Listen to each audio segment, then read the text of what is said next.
Të dashur qytetarë, në ndojnë pak ditë nga hyrja në fuqi e vendimit të zyrës së rregullatorit të energjisë për dalje në treg të hapur të energjisë elektrike të rreth 1200 ndërmarrjeve në Kosovë.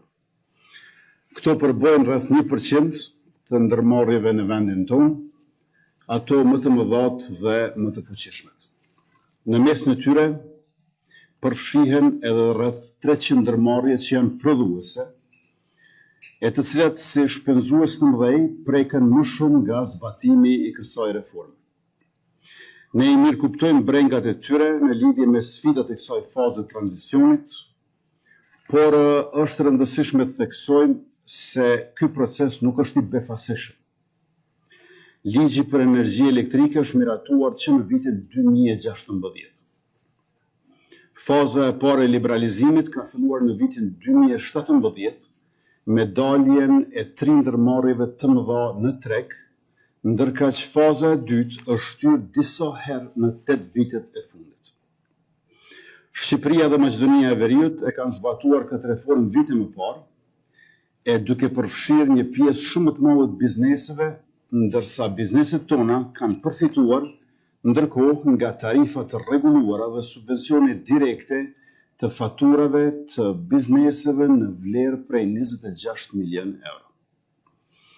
Kësaj edhe pse sfida ekziston, bizneset tona kanë krijuar avantazh konkurrues e kanë pasur më shumë kohë se të tjerët për të përgatitur për ndikimin e daljes në treg. Nga ana jonë, si qeveri, kemi përkrahur të gjitha bizneset gjatë pandemisë dhe krizës energjetike, kur ato kishin më së shumti nevojë. Veçanërisht kemi qenë dhe do të jemi gjithmonë pranë prodhuesve vendor. Me 100 milion euro kredi të subvencionuara, miliona euro për certifikime, digitalizim dhe promovim të eksporteve, kemi ndihmuar me përkushtim që prodhuesit tonë të rriten, të modernizohen dhe të konkurrojnë fuqishëm. Sot po zhvillojmë edhe instrumente të reja për të përkrahur ata në këtë fazë të tranzicionit, siç janë skema për eficiencë energjetike e sisteme solare, subvencione për makineri eficiente, mbështetje për auditime energjetike e të tjera.